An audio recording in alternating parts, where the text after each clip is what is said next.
Jangan lupa untuk subscribe, share, dan nyalakan lonceng notifikasinya sebagai bentuk dukungan kamu. Do you see what I see?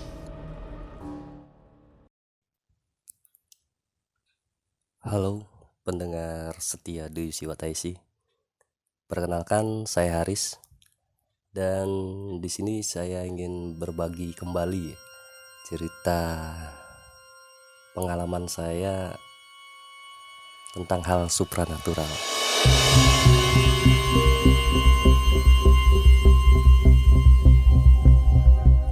Dan ini pun kejadiannya sudah cukup lama juga ya. Dan tentunya masih di kota yang sama, di Indramayu. Kejadian ini sekitar agak lupa ingat sih tahunnya ya. Kalau nggak salah 90-an ya, 93 akhir. Kalau bulannya masih saya ingat, sekitar bulan Oktober. Karena kejadian ini bertepatan dengan hari jadi Indramayu. Kenapa bisa ingat ya? Karena sebelum kejadian saya sempat jalan-jalan dulu ke situ, ke alun-alun, jalan-jalan di situ sama bibi saya dan temannya, bertiga jalan-jalan ke situ dari sore ya, sebelum asar, dan pulang maghrib. Sesampainya di rumah, tapi nanti stop dulu di sini. Saya deskripsikan dulu, kasih gambaran dulu seputar rumah saya ya. Rumah saya yang di sana itu rumah saya yang dulu. Sekitar kalau tipe itu sekitar tipe 45. Tipe 45 dengan 2 kamar, 1 ruang tamu, 1 ruang tengah, dapur, dan kamar mandi. Tapi tanah sekitarnya lumayan cukup luas ya, jadi bisa dibilang membentuk letter U rumahnya. Dan di depan ada dikasih tambahan ya, dengan atap asbes dan saka besi bulat, dan ada buk yang dibuat dari semen. Ya umumnya rumah-rumah model tahun 70-an gimana gitu ya, 70-an atau 80-an sih, yang di samping pintu itu pasti kacanya besar dan menggunakan kaca riben ya. Bener ya, namanya kaca riben kan ya, yang bisa dilihat dari luar kalau yang di dalamnya terang ya, dan gak kelihatan dari luar kalau di dalamnya gelap. Nah itu seputar rumah saya. Tapi karena 2 kamar ya, jadi di dalamnya itu ditambahin kamar, dan ditambahin 1 kamar, dan itu untuk kamar saya.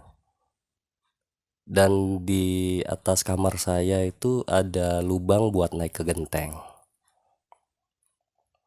Nah udah cukup.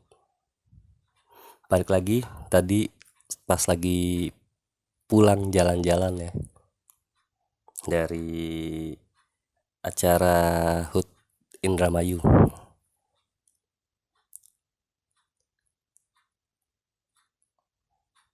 Pas sampai di rumah, ternyata keadaan rumah gelap.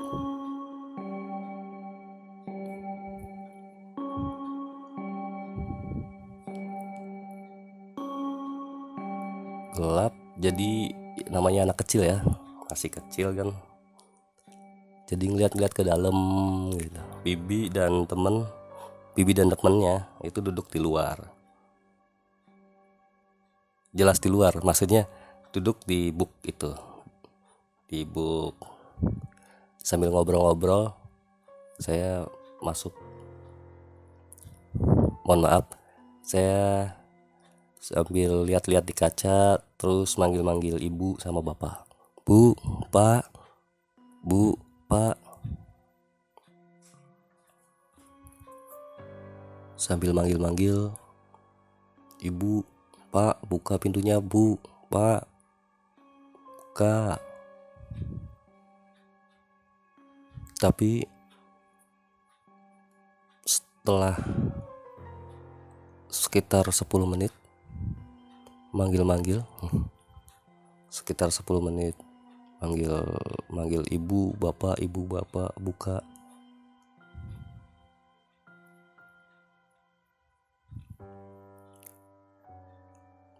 Kelihatan dari jauh, dari dalam rumah, ada sesosok menggunakan pakaian putih-putih. Wah, seneng dong. Wah, ada ibu nih, baru selesai sholat maghrib dalam hati. Jadi nambah kenceng saya manggil-manggil, bu, buka bu, pintunya bu.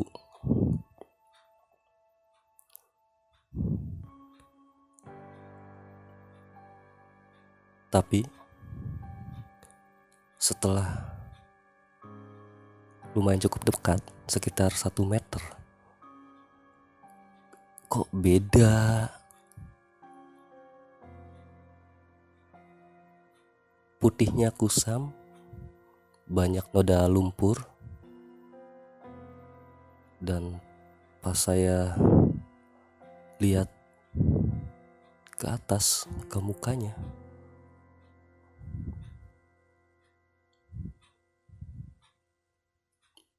ternyata pocong.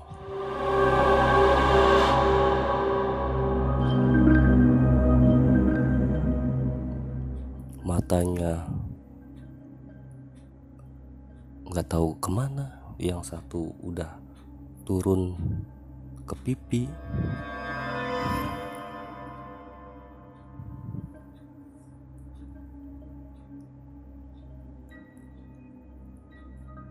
beberapa detik saya nggak bisa ngomong, pengen teriak pun susah ya. Dalam hati udah itu, saat itu asal nyebut aja gitu kan. Wah, saya coba teriak, setan.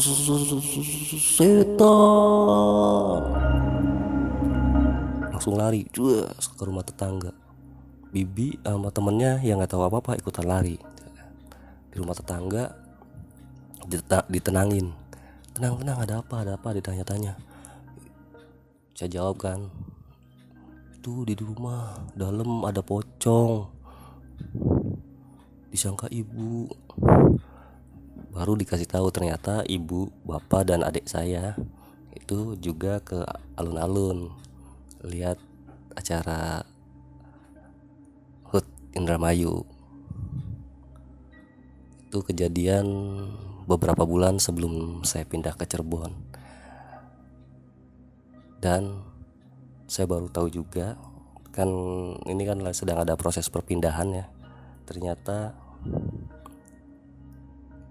teman bibi saya yang pernah menginap di rumah saya itu, temannya itu tidur di kamar saya yang tadi saya ceritakan. Di atasnya ada lubang buat naik ke genteng, dan pada saat dia tidur di situ, dari lubang itu turun kunti terbang, dan temennya pun pingsan.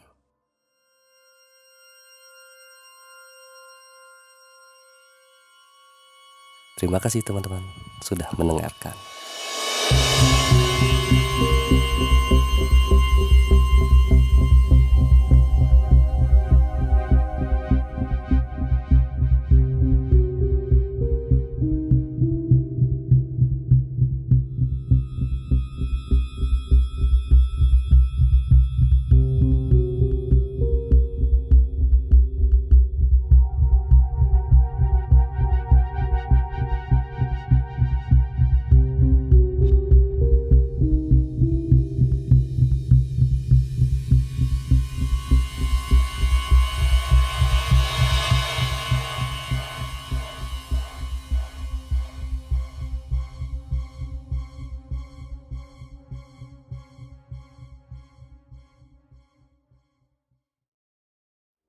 kamu juga punya pengalaman horor?